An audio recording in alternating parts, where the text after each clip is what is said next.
This is part 3 in a series of videos in which I am recreating and reproducing this ADM-3A PCB. If you're not familiar with the ADM-3A, it's a dumb terminal. It was designed in the late 1970s. Very popular, but is becoming increasingly hard to find. And really what it consists of is this main board. There are some accessory boards that are available for it, but this is the main board and you only need this board for it to operate. There are various options on this board, such as the lowercase ROM, and as I showed in the previous video, I'm replacing these mask ROMs with a more modern EEPROM so that the firstly we can find the components, but also the character set can be modified if required. So in this video I'm going to give an update as to the progress I've made on this project. Just a quick note before we look at the CAD system. In the previous video I mentioned the issue with the keyboards, in as much as the keys themselves are very hard to find, and so the solution I've decided to go with is to reproduce the board so that it will accept this type of key, but I'm going to add an additional connector underneath the keyboard area so that a smaller keyboard board can be added to it, and then that board can use whatever keys are available to the builder. So for example, I'll be using keys like this, so you can buy these switches, get them off eBay for, I think it's 100 for something like £10 or so. You can get them in different pressures as well. So these are 60 gram, which I quite like. You can get them down to I think 30 grams or up to 100, and they work extremely well. They've got quite a nice feel. For the wider keys, such as the Spacebar, I'll simply use 2 keys. If you wanted to, you could put a kind of an anti-roll bar system in this. So if you press one end, it pulls the other end down, which is what most keyboards use, including this one. It's fairly easy to arrange. You just put a couple of holes through the PCB and then a U-shaped link wire. But I won't be doing that. I wouldn't have thought. I may look at that, but for the most part, I will just use a fairly simple layout. And then in the future, if there's a demand, we can always look at more exotic keyboard designs. So that's the approach I'll be taking for this. For some keys we'll use dual switches, and other keys just a single switch, and of course for normal single width keys then just a single button, single switch will be fine. Keycaps are available in all different colours and styles, so again that can be left up to the individual as to what they prefer. So that should work fairly well. It will just be a case of having an extra connector on the main PCB to connect to the keyboard PCB. But it will give a lot of flexibility for anyone that does want to build one of these. For the rest of the board, as much as possible, I've been trying to adhere to exactly the same design, the same layout, even the same track layout, to try and keep it as authentic as possible. But I have been checking as I've been going through to make sure that the various parts are available. There's no point me going to all this time and trouble and effort to produce something that you simply can't get the parts to recreate. So I've been getting on fairly well with this. We'll go and look at the CAD system and I'll show you the sorts of things that I've been encountering. There have been a number of issues in doing this, mostly the schematics. So I do have the schematics for a version of this board, so it's not the exact version I have here, and really it's been trying to decide whether it's an error on the schematics. Bear in mind these were all hand drawn. This is before CAD systems were commonly used, or whether there's an issue in terms of a change of design between the version of the hardware I have and the schematics, or something else, maybe an actual fault on the board.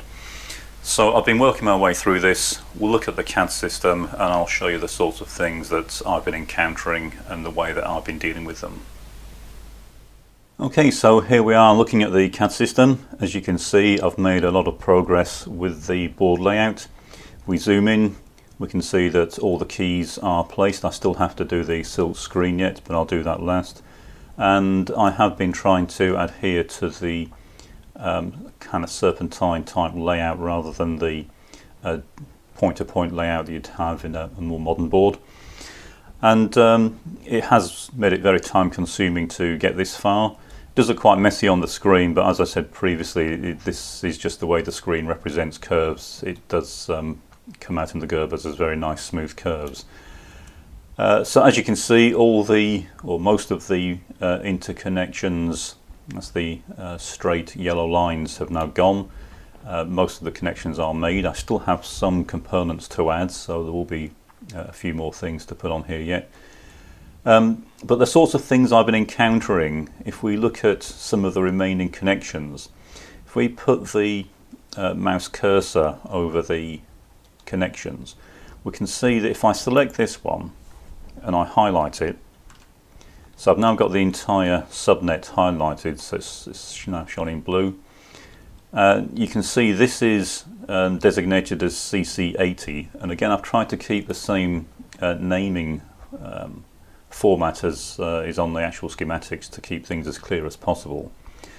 In this particular design, because there are so many ICs and to cater for fan out, if you're not familiar with ICs like this, TTL ICs especially, can only drive a limited number of other ICs, so the output from one IC can only drive a limited number of inputs going into other ICs.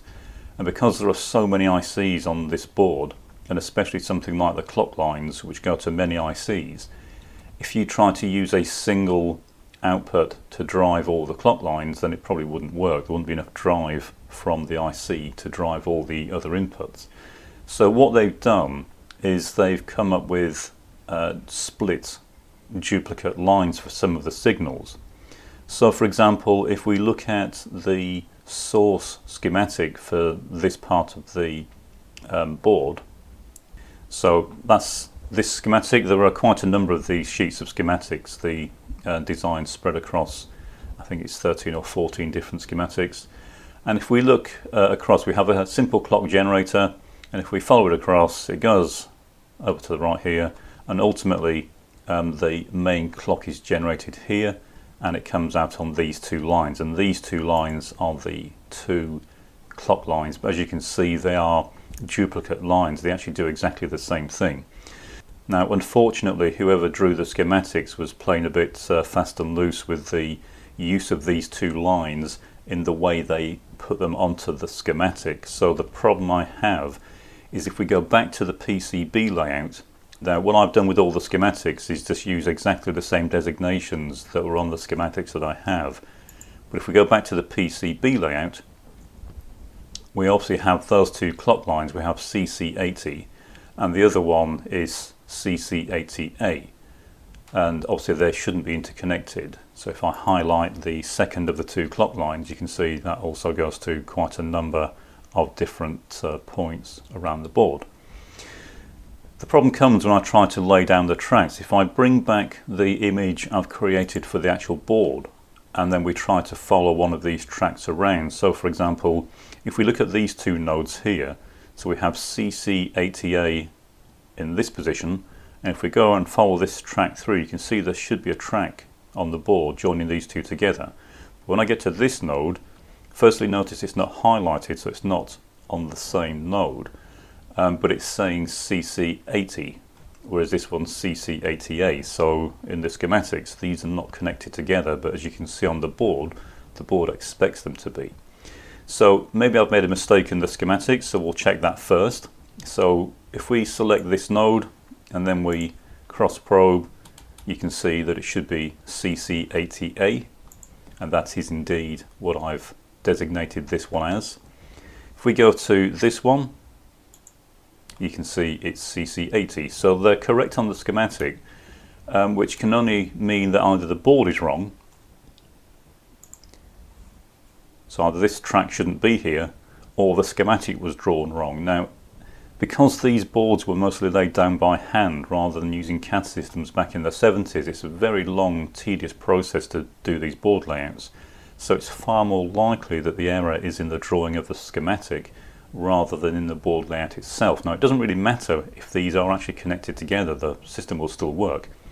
But I want to try and keep this as accurate and correct as possible. So what I have to do now, and I've encountered this quite a few times on this board, and I've been going through and trying to find where the errors are, and it's always been in the schematic. There are some differences on this board layout to the actual board I have here, but all the errors have been down to mistakes on the schematics themselves. Could be intentional. I kind of doubt it. I think it's just this is just due to the difficulties and complexities of doing these designs back in the 70s. And the way I go about trying to solve this, there are about 40 nodes on these two, and if you try and fold them round and make a mental note of what each one's supposed to be connected to, you'll drive yourself insane trying to sort this out. So for example here on the board, it's showing that these two should be connected together, but the problem here is where down this track is the error. Is it at this node? Is it the next one back? And so there's only really one sensible way to go about this that I've found, and that is to go through and test node by node what each one should be connected to. And the easiest way to do that is to make up a simple spreadsheet, so something like this, and then go through, connect a test meter to the first source node. So in this case we would be connecting that to this point on the actual board itself, and then we go through and we test using a multimeter for continuity on the actual PCB which particular node each one is connected to. So in other words, looking at the PCB will highlight each of the nodes on both of these subnets. So we'll start with one, we'll go through every single one, we'll see what it's actually connected to on the board, and then we'll go back and change the schematic. So wherever this particular node is on the schematic, what we do is we check to see what particular node is actually connected to on the board, and then we'll change this particular subnet, feed those changes forward through to the PCB. We'll do that for every single node that's connected to one of these two clock lines, and hopefully by the time I've done that for all of them, then we should find that all these ambiguities have been resolved. If not, we have to make a decision as to how we're going to go about resolving the remaining problems. But I'll do this first. I'll go through and check all the nodes, see what they're connected to, and then we'll see where that leaves us. Okay, I've been through all the clock connections. I found two errors. They were mistakes on the original schematics, and I've corrected those. So what I've basically done is gone back to the schematic where there was an error and changed it on the schematic itself, and now the board ties up exactly with the schematics. And I've also then gone back to the board, I'll show you in a minute, but I've gone back to the board, and using the list of nodes that I've created doing this, I've checked that the actual board then matches what I'm seeing here on the screen, to just make absolutely certain that there aren't any remaining errors on the layout. Obviously it's going to be quite expensive to get these boards made, so I want to try and get them as accurate as I can right from the beginning. So you see now that we're getting down to the last few remaining nodes that need to be interconnected.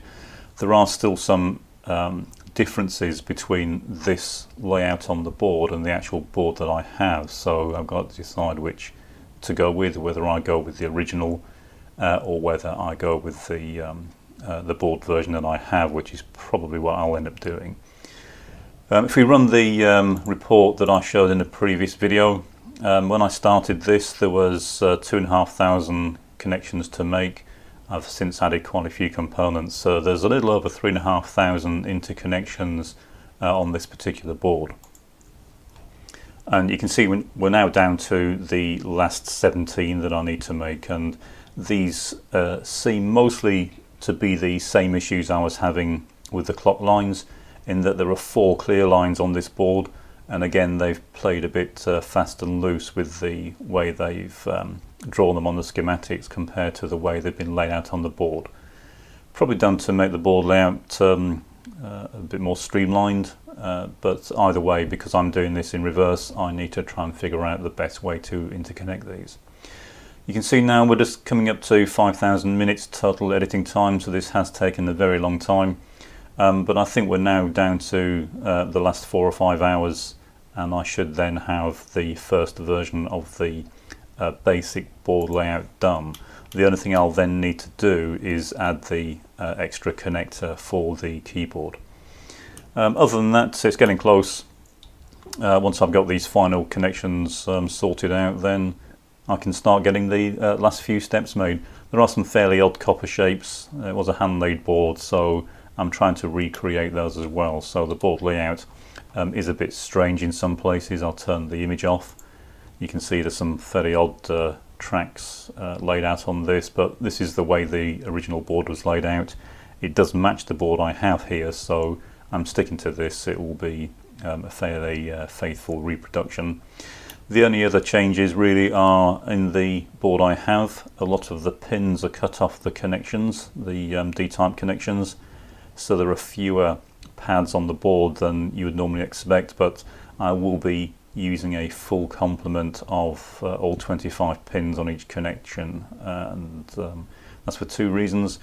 One is because I don't really want people to have to start cutting pins off these connections, and there's no real benefit to doing that anyway. But also it might be advantageous to have access to these connections in the future, depending on what the board's going to be used for. Okay, so we'll have a quick look at the board and show that the cross-reference between the node corrections that I've made and the actual board that I've got tally, and we end up with the same layout that we expect.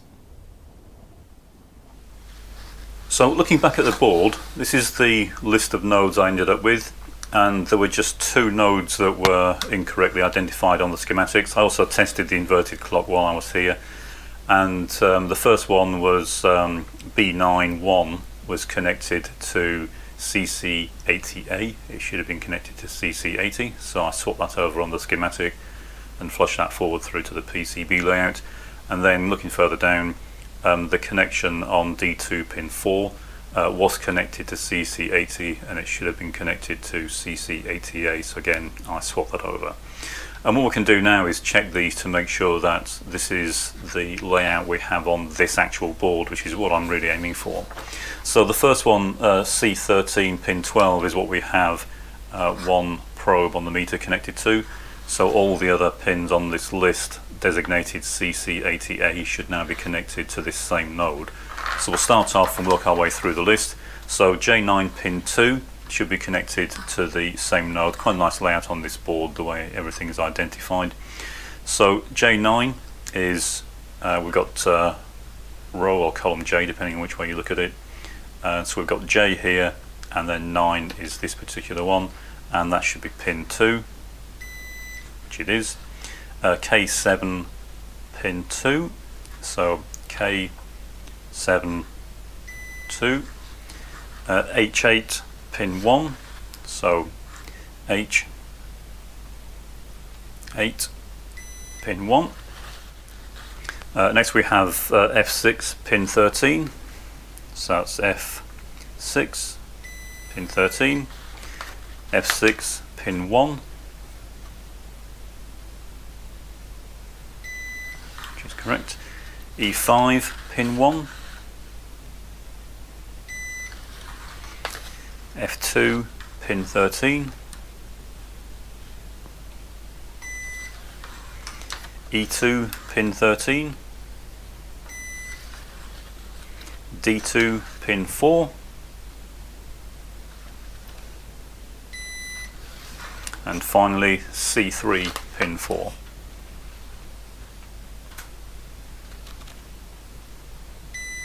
And that's correct as well. So all the nodes on CC80A are connected the way they should. I've been through the board and there are no other annexed parts of the tracks. There are no tracks going anywhere else on the board on this particular subnet.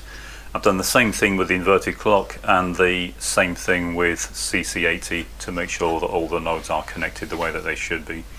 And that's the approach I've been taking with this. It's going through, checking what all the interconnections should be, making sure they tie up with the schematics.